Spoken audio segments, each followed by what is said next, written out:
eu vou dar continuidade àquilo que nós falamos domingo. Amém?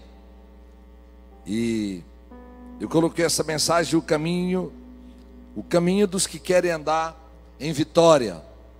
E eu só quero relembrar uma síntesezinha do que nós falamos domingo, Deus trouxe a nós. Se você está nesse culto, você está aí adorando comigo via internet, eu quero que você compreenda que se você parou para ouvir algo de Deus, tenha convicção de que algo vai ser alterado em você. Amém? Algo vai ser acumulado, algo vai ser fortalecido e algo talvez iniciado. E o primeiro entendimento nosso, irmãos, é olhar para Jesus. Nós vamos ter um monitor aqui, mas ainda não tem. Vamos lá. Se você quer andar em vitória, num caminho de vitória, diga comigo, olhar para Jesus. E olhar para Ele, irmãos, é ter Ele como alvo, como motivação da sua vida, como razão para todas as coisas. É por causa dEle, para Ele, por Ele que são todas as coisas. A Bíblia diz assim: fitando os olhos em Jesus, o autor e consumador da nossa fé. Você já está no caminho que é Jesus, e o primeiro passo é olhar para Jesus, como é que Ele venceu. Segundo passo é não confiar em si mesmo. Nessa caminhada contra o pecado, irmãos, não se engane, não seja autossuficiente. Eu disse semana passada, eu já vi muita gente autossuficiente e não era um carnal, mas deixou de confiar em Deus e confiou no seu braço forte. Citei algumas experiências domingo. Em terceiro lugar, irmãos, é ver como Jesus venceu, lembrar como inicia a tentação. Como é que inicia uma tentação? Ela inicia dos desejos dentro da cobiça interna, e ela vem de fora. Eu não posso alterar muito o que vem de fora, eu tenho que rebater, mas eu posso controlar o que vem de dentro. Então, como é que inicia uma tentação? Como é que ela começa na sua vida? A Bíblia diz que Deus não permite uma tentação acima das nossas forças, mas nós podemos nos submeter a ela. Nós podemos nos permitir ser tentado acima das nossas forças. E em quarto lugar, é como Jesus, observe como Jesus foi tentado. O que Ele foi tentado, é assim que nós somos. E eu quero trabalhar hoje especificamente com você na tentação de Jesus, naquilo que Ele foi tentado. A base do que eu estou lhe dizendo é: Jesus era 100% homem, ok? Jesus não era enganador, embusteiro. Ele não estava lá como homem e com a proteção de Deus. Não, você vai ver Ele dizendo em algum momento: Pai, Pai, por que me desamparaste? Quando Jesus estava morrendo na cruz, era um homem sentindo as dores. Ele sentiu fome, cansaço, sede, tentação. E eu mostrei todos os textos semana passada que Ele foi tentado. Então, tira essa ideia romana, imatura. Ah, eu não sou Jesus. Meu amigo, Jesus era igual a gente, carne e osso, com os mesmos hormônios que nós temos. Quando nós estamos falando de tentação, nós estamos falando desse teste que Jesus foi testado. Para nós, caídos, pecadores, não é um teste, é uma tentação. E compreender que aquilo que o diabo tentou Jesus, é compreender como é que nós somos tentados. E eu quero lembrar algo ainda, irmãos, que toda tentação, ela tem a ver com incredulidade. Toda tentação quer me levar para duvidar do que Deus é e da palavra dele. Toda tentação, ela vai cancelar dentro de mim uma convicção daquilo que Deus falou. Essa é a nossa luta. Meu filho, baixa só um pouquinho. Essa é a nossa luta. A tentação é duvidar de Deus e das suas promessas. É insinuar que aquilo não é verdade. Foi assim com a nossa mãe Eva, foi assim com Jesus e com todos nós. Então, uma pessoa tentada, ela está relativizando, ela está colocando incredulidade, justificativa, para ela poder errar. Então, eu quero caminhar com você nesse caminho proposto a Jesus. Eu vou lendo tentação por tentação. Nos evangelhos, elas não são em ordem. Você vai para Lucas, uma tentação, o que é a segunda aqui, lá a terceira e vice-versa. Essa é uma história contada por Jesus aos apóstolos, e eles foram passando ela de uma via oral. Os 4 evangelhos são idênticos, mas não a ordem delas. Então eu não quero priorizar também essas ordens aqui de Jesus. Ok? Então caminhemos daqui em Mateus 4, do versículo 1 até o 4. Então Jesus foi levado pelo Espírito ao deserto para ser tentado pelo diabo. Lembre que aqui é o sentido de um teste, de ser aprovado. Depois de jejuar 40 dias e 40 noites, teve fome. 40 dias e 40 noites é um tempo completo para os judeus. E deixa eu dizer algo para você. Nunca esqueça do que eu vou lhe dizer. Tudo que se vence em 40 dias está vencido. Amém?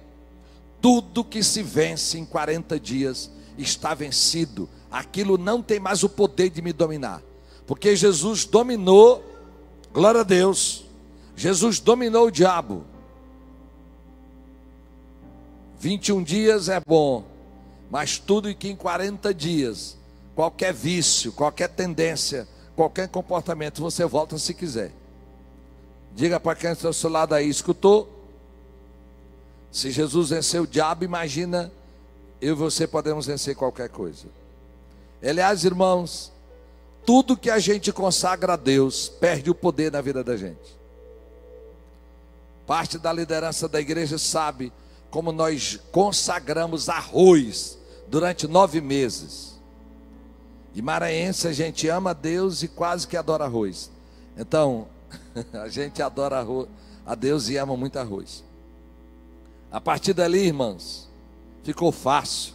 Até galinha caipira a gente come sem arroz. Por quê? Porque você dominou algo, você venceu algo. Vamos para cá. Depois de jejuar 40 dias e 40 noites, obviamente, teve fome. O tentador aproximou-se. E olha aqui, irmãos, toda consagração que você se firma, você precisa segurar nela. O tentador aproximou-se dele e disse: se você é o filho de Deus, mande que essas pedras se transformem em pães. Então, se você é amado de Deus, querido Deus, se você é, o diabo está colocando dúvida. Uma voz tinha bradado do batismo de Jesus, é o texto anterior: este é meu filho amado em quem me agrado. Todo mundo escutou aquilo. O diabo agora vem colocando dúvida, e ainda colocando uma dúvida que é comum a todos nós: se eu sou filho de Deus, por que é que eu estou passando fome? Se eu sou filho de Deus, por que é que eu estou sozinho ainda? Se eu sou filho de Deus, por que é que eu não prospero? Sei lá, o argumento é o mesmo. Jesus respondeu: está escrito. Jesus está citando aqui Deuteronômio 8:3. Nem só de pão viverá o homem, mas de toda palavra que procede da boca de Deus. Vamos repetir comigo? E você vai lá. Jesus respondeu: está escrito, nem só de pão viverá o homem, mas de toda palavra que procede da boca de Deus. Onde tiver homem, você vai colocar seu nome, tá bom? Vamos lá? Nem só de pão viverá o Raimundo Nonato, mas de toda palavra que procede da boca de Deus. Jesus está lançando um princípio que Deus tinha lançado lá no deserto, quando o povo vinha do Egito para Canaã. Coloca aí, meu filho, por gentileza. Deuteronômio 8:3.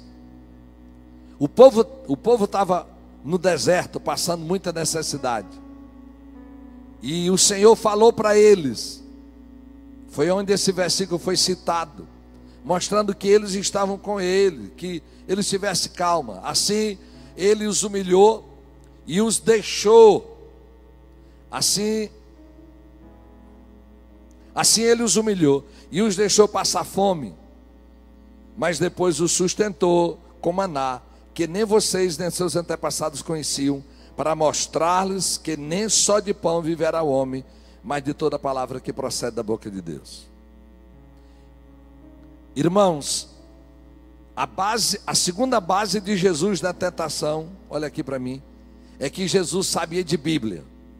Não fique imaginando que colocar um pendrivezinho em Jesus, baixa toda a Bíblia. Não teve download para Jesus receber a Bíblia não, viu, irmão? Ele foi memorizar como eu e você memorizamos. Jesus sabia de Bíblia porque estudava. Aliás, se você não sabe Bíblia, muitas coisas na sua vida estão limitadas. Diga comigo: Senhor, tem misericórdia de mim. Eu dei vontade de lançar algo aqui, eu não quero colocar um peso. Ô irmão, mas decore um versículo pelo menos a cada 15 dias. Eu vou lhe dar o dia essa semana, já. Vamos lá. A primeira tentação aqui de Jesus é a tentação das necessidades. É a tentação dos apetites. Essa é a primeira tentação. Jesus estava com fome. E agora o diabo, ele dá uma sugestão a Jesus, que ele pudesse transformar aquelas pedras em pães.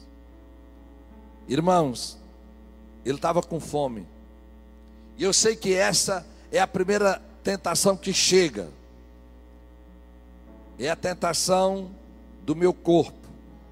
Eu preciso comer, eu preciso de sexo, eu sou carente, eu estou tão sozinho, eu também sou gente, eu não sou Jesus.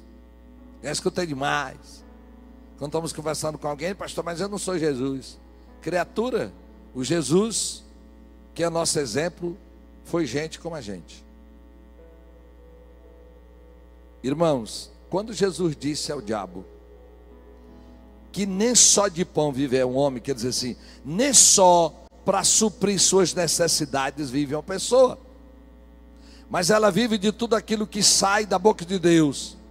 Tem duas coisas importantes aqui: de tudo aquilo que sai da boca de Deus, que são princípios de Deus, que diz quem você é, e Deus já disse que você é filho. Se você creu nele, você é filho, ele vai prover. Mas outro sentido também é que da boca de Deus sai uma palavra revelada, rema, um pão fresco para o dia de hoje. Aleluia.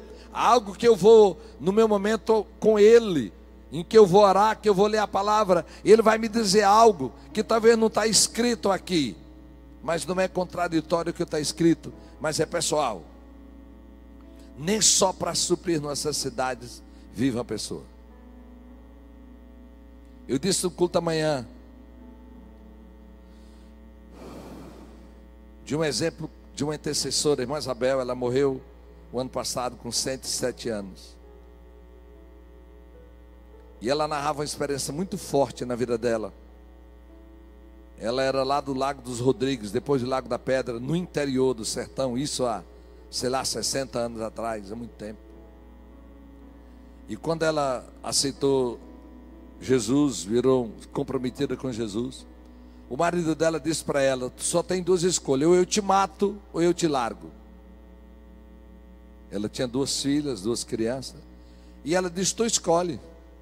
Se tu me largar, eu vou servir Jesus. Se tu me matar, eu vou para perto dele. Então, pode escolher. E ele, graças a Deus, não escolheu matá-la, e findou a vida com ela. Eu conheci ainda. Mas quando ele foi embora, ele deixou, e E chegou uma doença, não sei se ela e as filhas adoeceram e as coisas foram acabando em casa. E já estava o segundo dia que ela não punha comida na mesa, não tinha comida. Os mais velhos aqui sabem o que é trempe. Trempe é quando a gente bota 3 pedras e bota madeira debaixo e faz fogo, bota uma panela de ferro. E ela disse que já tinha 2 dias que não acendia fogo, com febre, doente. E ela disse que à tarde, ainda cedo, um pouco depois do almoço, não tinha carro, raro era carro, lá naquele sertão, e todo mundo andava a cavalo. E ela disse que de longe ela olhou e viu uma pessoa com um animal, e os arreios do animal brilhava, reluzia como ouro, um negócio fora do comum. E ela disse que quando aquilo vem de lá para cá, ela pergunta para Jesus assim: Senhor, quem é aquela pessoa? Quem é? E o Espírito Santo disse para ela: é o diabo. E ele chegou, e ela teve certeza que era o diabo, porque ele chegou e ele não cumprimentou ela com boa tarde. Ele disse: oi. E ela já tinha tido uma visão no inferno. Ela disse: ó, pastor, o diabo não fala boa tarde. Eu digo: Isabel, boa tarde é uma benção, ele não pode falar. Que ela dizia: eu acho que oi é do cão. Aí eu dizia: não, mas Isabel, oi não é do cão, é porque ela tinha ido no inferno, e lá tinha muita riqueza, muita fartura. E ela saudou ele com boa tarde, e ele disse: oi.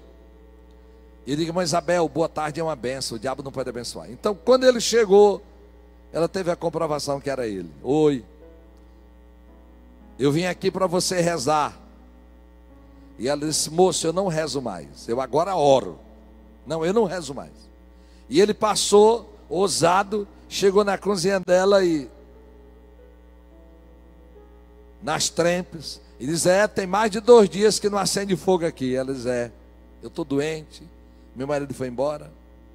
Ele volta e pegou um maço de dinheiro. Ele disse: só tem dinheiro, pode cobrar. Vim aqui para você rezar por mim. Ela foi, aumentou a voz e disse: eu já disse para o senhor que eu não rezo mais. Se o senhor quiser, eu oro. Ele disse: não, quero não. E ele foi embora. Primeiro eu imagino o que é uma mãe vendo o filho doente, só uma rezadazinha, né? Depois Jesus perdoa. Só uma transadazinha, só uma mentirazinha. Depois, crente ruim, ou fraco, ou diabo. Que a maior mentira do diabo é essa: que Jesus vai lhe perdoar. Porque a pior mentira é aquela que é parecida com a verdade. Jesus vai lhe perdoar, mas a consequência será para sempre. Então o cão foi embora, desapareceu. E ela continuou lá doente, com fome. Sim. Quando no final da tarde, um caixeiro viajante chegou na casa e disse: oi de casa. Como é que ela respondeu? Oi de fora. E ele disse: a senhora quer comprar remédio? Disse um monte de coisa que estava vendendo. Ela disse: ô moço, eu estou precisando de remédio, mas eu não tenho dinheiro. Ele disse: muito bem, senhora. Senhora, a senhora sabe por aqui onde mora Isabel Dora?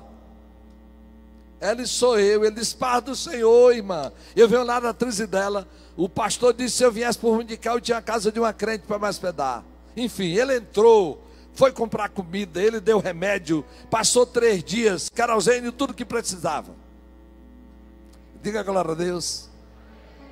Ela disse: pastor, o diabo vem porque ele sabe que Deus irá no tempo certo.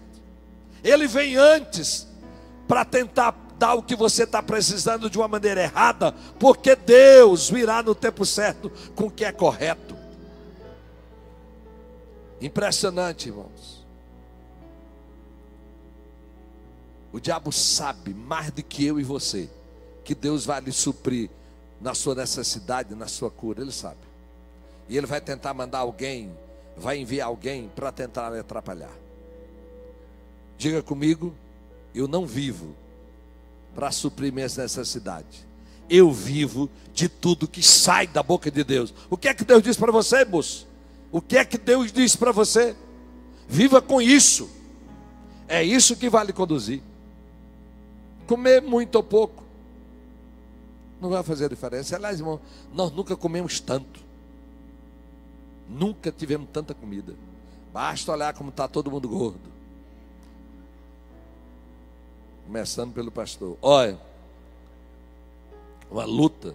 A irmã Elvis é porque Deus é predileta de Jeová. Olha, mas diga comigo, meu Deus virá, glória a Deus, no tempo certo. A tentação da necessidade, irmãos, é um engano. Semana passada eu comecei a entrar nisso. Se você olhar o versículo 11, diz que quando o diabo saiu de perto de Jesus, quem é que veio para servir Jesus? Os anjos. E aí eu posso imaginar o banquete que os anjos, eu acho que lá teve até panelada. Olha, açaí. Lá deve ter tido pudim, pão de queijo com café, sei lá, tapioca. Eu não sei o que teve. Diga para mim, churrasco. Diga comigo, os anjos do Senhor me servirão. Em nome de Jesus, irmãos, os anjos vão lhe servir. Eu não sei qual a sua necessidade. E talvez você entre naquela que o diabo queria que Jesus entrasse. Se tu é filho de Deus, como é que tu está passando por isso? Se Deus te ama, por que é que tu está passando por isso? Talvez passando por isso é porque Deus está lhe aprovando para uma etapa maior amanhã. Jesus venceu o diabo, dizendo para ele que como Deus lá no passado no deserto, o povo sofreu um pouco e Deus supriu as suas necessidades, Ele vai suprir a minha e a sua. Aleluia. Diga para a sua necessidade, eu tenho algo que me supre. Aleluia. No nome de Jesus. Irmãos, Deus é que vai nos dar vida. Segunda tentação é a tentação do reconhecimento. E você vai ler comigo os outros versículos aqui. Versículo 5. Então o diabo levou a cidade santa, Jerusalém, colocou na parte mais alta do templo e lhe disse: quando você for lá, você vai ver o que eu estou lhe dizendo. O pináculo do templo fica para o lado do muro do Jardim das Oliveiras, do Monte das Oliveiras. Entre esse pináculo, que é a esquina do templo muito alta, tem o Vale de Cedron, que devia ser muito mais fundo ainda. Hoje tem estrada, mas a gente desce para subir para o Monte das Oliveiras. Aquilo era uma altura enorme. E o tentador levou ele para o lugar mais alto do templo e disse: se você, olha irmão, se você é filho de Deus, jogue-se daqui para baixo. Pois está escrito, Ele dará ordem a seus anjos a seu respeito, e com as mãos Ele o segurarão, para que você não tropece em alguma pedra. Ele está citando que texto aqui, irmãos? Aleluia, gente. Tem pelo uns crentes aí. Bom, Salmo 91, irmãos. Está citando dos textos mais lindos da Sagrada Escritura, o cão. Ele sabe de Bíblia, viu, irmãos? E sabe mais do que algum de vocês. Diga, tem misericórdia, Senhor. O diabo cita a Bíblia, de novo, coloca dúvida. E Jesus lhe respondeu: também está escrito, não ponha à prova o Senhor teu Deus.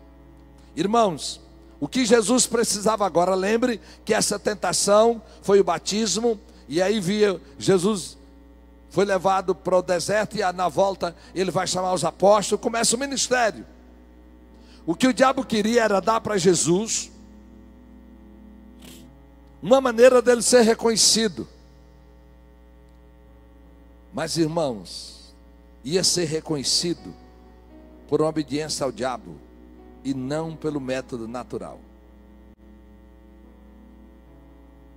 E aqui, irmão, eu e você, em nome de Jesus, estamos debaixo do mesmo guarda-chuva.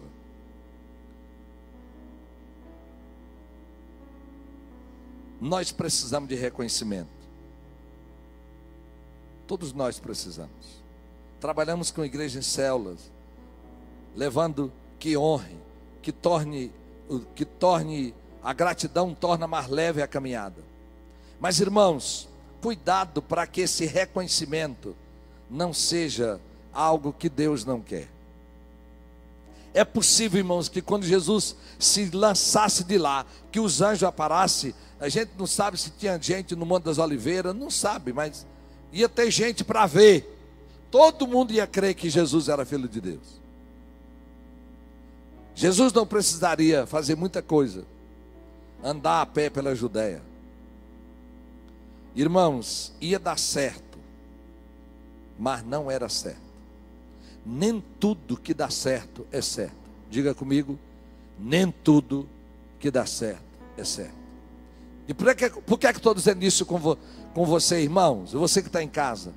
Porque, irmãos, essa é uma tentação direto na vida da gente. É você que vai comprar uma casa financiada ou um carro, e a pessoa diz, traga o contra-cheque. Agora, rapaz, tem que ter mais R$1.000 a mais do que tu ganha aqui. Manda lá alterar. Quem vai pagar não é você. E a base da sua casa é uma mentira. Nós perdemos um terreno grande na... Você não vai adivinhar, não é possível, né? Na Bernardo Saião. Grande. Mas nós tínhamos que mentir. Eu digo, rapaz, já vai começar a estrutura do templo é mentira. Não. Você tem que dizer que pagou tanto.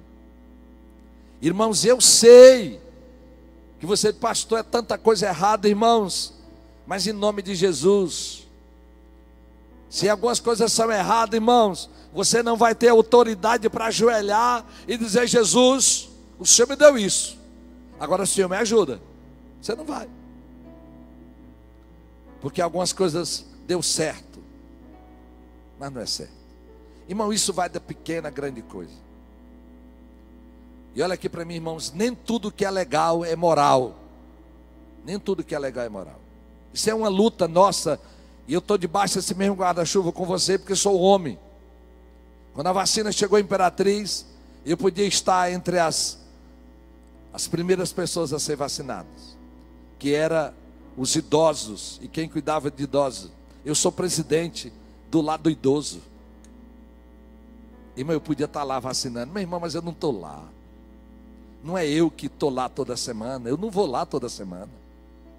A vacina era para quem estava lá, funcionários, enfermeiros, que estão lá morando praticamente com ele. Para a pastora Fátima e Ocha, que vai 1 ou 2 vezes por semana, pelo menos uma vez, vai lá no lado idoso. Legal era, irmãos. Moral não. Eu me vacinei agora.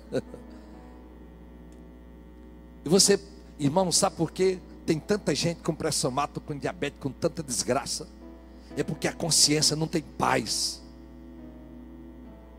É a tentação, irmãos, do reconhecimento. Mas eu preciso, eu já lutei muito. Irmãos, quem vai lhe aprovar é Deus. Jesus ia comer poeira na Judéia, a pé.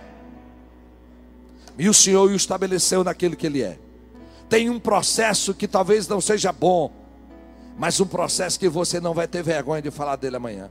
Irmão, que nó para desatar na vida de uma pessoa que comprou o diploma de 2º grau e agora está na faculdade. Lembrei hoje de manhã cedo de alguém que eu conheço que comprou a cidadania americana, pagou para casar com um americano. Nunca casou, só para poder ter comum para muita gente. Olha aqui, você não é todo mundo. Diga comigo, eu não sou todo mundo. Eu sou filho de Deus, irmão de Jesus. Então, essa lei do reconhecimento, nós queremos ser reconhecidos como trabalhador, queremos que a riqueza chegue, queremos que o ministério cresça, queremos que algumas coisas aconteçam. Ô irmãos, Deus não está preocupado com isso não, Ele faz em questão de minutos. E Jesus Irmãos, disse: não ponha o Senhor à prova. Diz a Bíblia em Deuteronômio 6: não ponha o Senhor à prova, como fizeram em Massá. Nós vamos tomar cuidado, irmãos, porque talvez alguém faça o que quiser e Deus vai estar com você. O diabo diz: tu é filho dele. Não, irmãos. Muitas pessoas que querem ser reconhecidas e forçam a barra. Deus vai cumprir suas promessas. A missão de Cristo seria realizada, mas através de sofrimento. Ele devia enfrentar dores, privações, luta, uma morte vergonhosa, carregar sobre si os pecados de todo mundo. Ele tinha que sofrer a separação do amor do Pai. E agora o tentador oferece entregar o domínio que usurpava de uma forma ilícita. Cristo poderia se livrar-se do terrível futuro, reconhecendo a supremacia de Satanás. Ia renunciar à vitória que ele teria de outra maneira. Irmãos, o tentador oferece aos homens o reino desse mundo, mas ele precisa reconhecer o poder supremo que é de Deus. Com Deus não se brinca.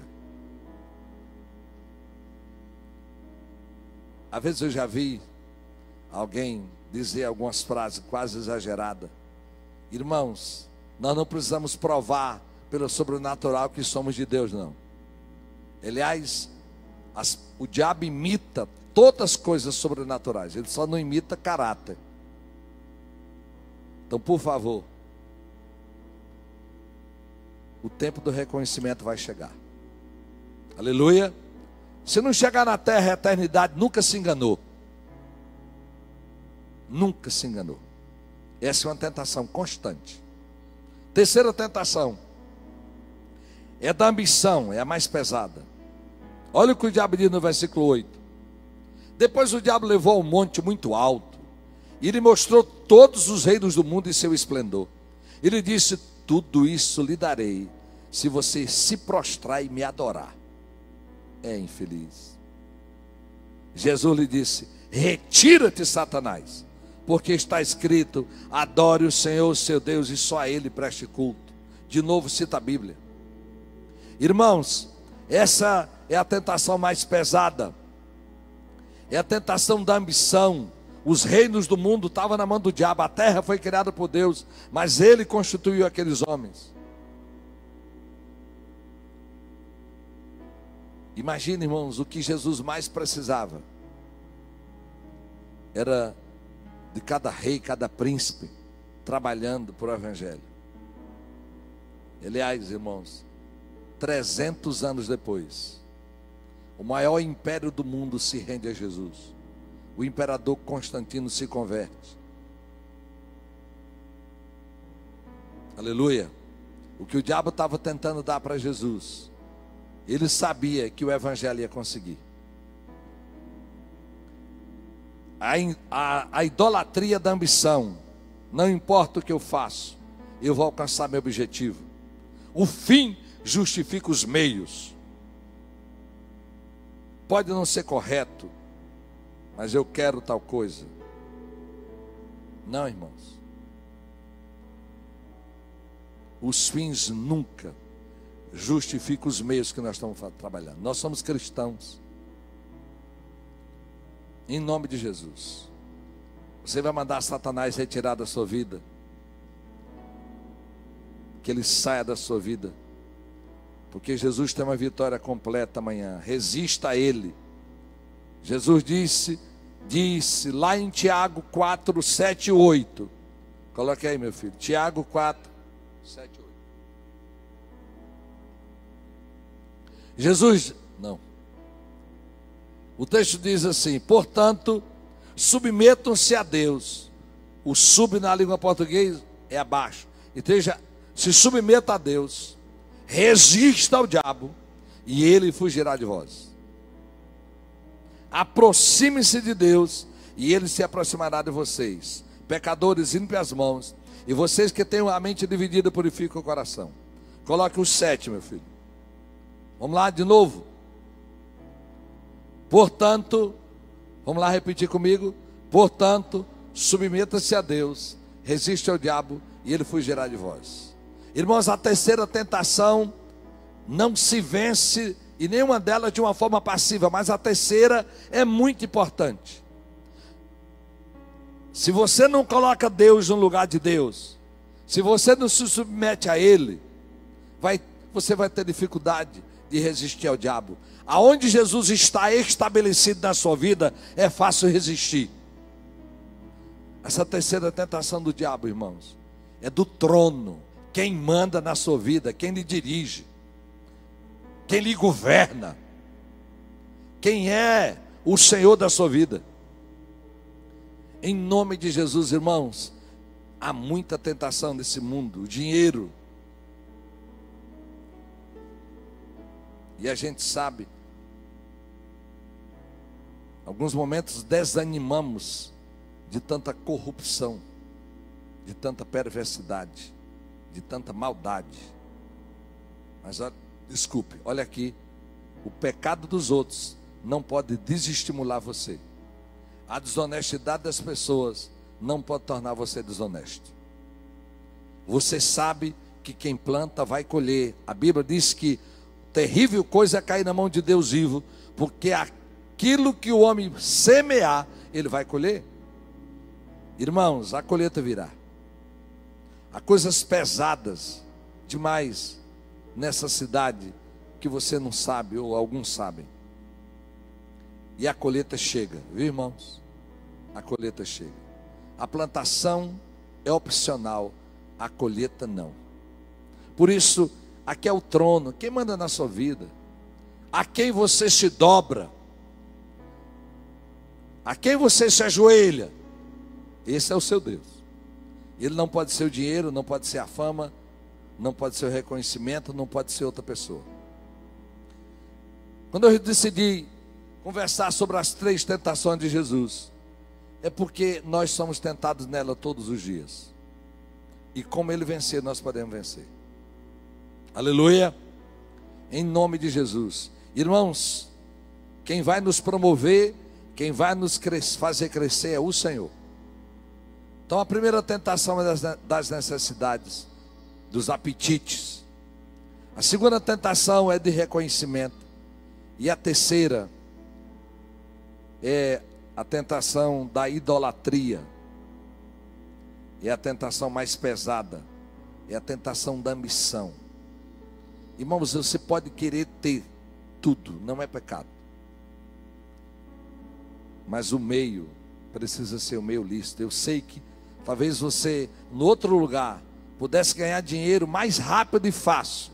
Você está no Brasil. Mas o Deus que nós servimos, que é vivo, Ele vai ajudar você a ser luz também nesse país. Aleluia. Garotos que estão, e garotas que têm menos de 30 anos.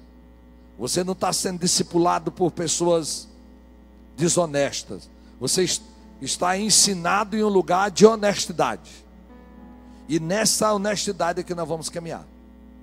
A Bíblia diz que nós somos sal e somos luz da terra.